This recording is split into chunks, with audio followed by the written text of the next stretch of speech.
आइए दोस्तों, एक डरावनी कहानी सुनते हैं। दादी की मौत। यह कहानी कन्याकुमारी के रहने वाले मोहन के दादा और दादी शीतल की है। मोहन की दादी शीतल काफी समय से बीमार थी। आखिरकार कई दिनों तक कोमा में रहने के बाद उनका निधन हो गया।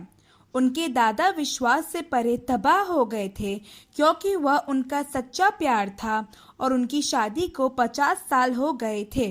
वो इतने लंबे समय से विवाहित थे कि ऐसा लगता था जैसे वे एक दूसरे के अंतर्मन विचारों को जानते हैं।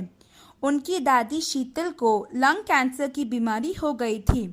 मोहन और उनके दादा उनसे बहुत प्रेम करते थे। मोहन अपनी दादी के साथ ही बड़े हुए थे और दादी के साथ उनकी बहुत मजबूत डोर बंध गई थी कि जब उनकी दादी मर गई तो सबसे ज़्यादा दुख और अफसोस मोहन को ही हुआ था। उनके दादा ने दादी के मौत के बाद जैसे सबसे बात करना, खाना पीना सब छोड़ दिया था। वे विश्वास ही नहीं कर पा रहे थे कि उनकी पत्नी की असल में मौत हो गई है। उन्होंने जब से शादी की थी तब से ही एक दूसरे को बहुत अच्छे से जान लिया था। उनका रिश्ता अटूट था और उनका प्रेम भी बहुत था। दादी के मरने से जैसे दादाजी पर पहाड़ों जैसा दुख आ गया हो। डॉक्टर ने उन्हें मृत घोषित करने के बाद मोहन के दादा ने जोर देकर कहा कि वह अभी भी जीवित है। दादाजी को न जाने ऐसा क्यों लगता था कि जैसे उन्हें दादी ही कह रही हो कि वे अभी भी जिंदा है। उन्हें अपनी पत्नी के शरीर से दूर करना पड़ा था ताकि वे उसे दफनाने के लिए तैयार कर सके। दादा बहुत दुखी थे और यह सदमा नहीं सहन कर पा सकते थे। उन दिनों में उनके पास पिछवाड़े दफन भूखंड थे और इसके तरल पदार्थों से शरीर को सुखा नहीं सकते थे। उन्होंने बस एक उचित ताबूत तैयार किया और शरीर को उसके स्थायी आराम स्थान में दफन कर दिया। इस पूरी प्रक्रिया के दौरान उनके दादा ने इस कदर विरोध किया कि उन्हें बहला फुसलाकर बिस्तर पर ले जाना पड़ा। अंत में उसकी पत्नी को दफनाया गया। दादी को घर से थोड़ी दूरी पर एक कब्रिस्तान था, वहीं पर दफनाया गया था। वे इतना विरोध करते थे कि हाथापाई और गाली गलौज भी करना शुरू कर देते थे। सभी लोग यह नहीं समझ सकते थे कि आखिरकार वे ऐसा व्यवहार क्यों करते थे।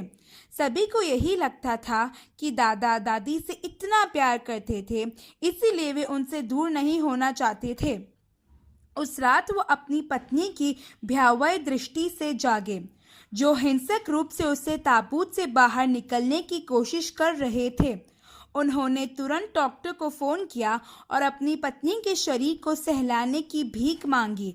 डॉक्टर ने मना कर दिया, लेकिन मोहन के दादा ने एक सप्ताह के लिए हर रात के बुरा सपना देखा। हर बार अपनी पत्नी को कब्र से निकालने के लिए भीख मांगते रहे। दादा को बहुत मजबूती से यह लगता था कि उनकी पत्नी जिंदा है और अगर उनकी लाश को तपास किया जाए तो यह पता चलेगा कि वह अभी भी जिंदा है। उनकी पत्नी से जो उनका रिश्ता था, जो बहुत मजबूत था, उसी कारण वे बहुत दृढ़ निश्चय के साथ यह कहते थे कि उनकी पत्नी अभी भी जिंदा है। अंत में डॉक्टर ने स्थानीय अधिकारियों के साथ मिलकर शरीर को तपासा। ताबूत खुला और हर किसी के आतंक और विसम्मति करने के लिए मोहन की दादी के नाखून मुड़े हुए थे और ताबूत के अंदर खून से सने निशान भी थे। यह देखकर ऐसा लगता था कि उनकी दादी शीतल ने ताबूत से निकलने के लिए अपने नाखून से ताबूत को खुरेदा हो। उनकी दादी की लाश को जब डॉक्टर्स ने तपासा तो यह पता चला कि उनकी मौत असल में 2 दिन पहले ही हुई थी, जबकि उनको दफन करते ही 1 हफ्ता हो गया था। रात में उनके पड़ोसी ने उन्हें बताया कि उनको किसी के रोने की आवाज़ उस ताबूत में से आती थी, परंतु मोहन ने उस बात को नज़रअंदाज कर दिया था क्योंकि वे अपने दादी के शोक सभा में व्यस्त थे। जब डॉक्टर्स ने यह बात उनको कहा तो सब चौंक गए और मोहन तो बेहोश ही हो गया। डॉक्टर्स ने फॉरेंसिक जांच के बाद कहा कि जब दादी को दफनाया गया था उस वक्त उनके सभी पुर्जे चल रहे थे, उनकी सांसें भी चल रही थी, परंतु वे बेहोश हो गई थी। उस कारण उन्होंने डॉक्टर्स के लापरवाही के कारण मृत घोषित कर दिया गया था। मोहन के दादा उस दिन दादी के ताबूत के पास बैठकर बहुत रोए। वह सबसे कहते रहे कि दादी जिंदा है, परंतु किसी ने उनकी एक ना सुनी। जब दादी को फिर से दफनाया गया और वह विधि पूरी हो गई, तब दादाजी उनकी कब्र के पास बैठे दादी से बात कर रहे थे और उनका अफसोस बता रहे थे। तभी अंदर से एक आवाज़ आई कि दादा दादा से यह कह रही थी कि मैं उस दिन नहीं मरी थी, परंतु डॉक्टर्स की लापरवाही ने मुझे मार दिया। मेरी आत्मा को शांति तब ही मिलेगी जब मैं उन सब से अपनी मौत का बदला लूंगी। उस दिन के बाद दादाजी ने उन डॉक्टर्स में से किसी को कभी भी वापस नहीं देखा। इस कहानी से हम यह सीखते हैं कि जब हमें अंदर से कोई मजबूत भावना हो या तो हमें हमारा सिक्स्थ सेंस कुछ कहे तो उस पर ध्यान देना चाहिए, क्योंकि कई बार हमारी यह भावना भगवान हमें किसी बड़ी चीज़ के बारे में बताने के लिए या चेतावनी देने के लिए ही देते हैं।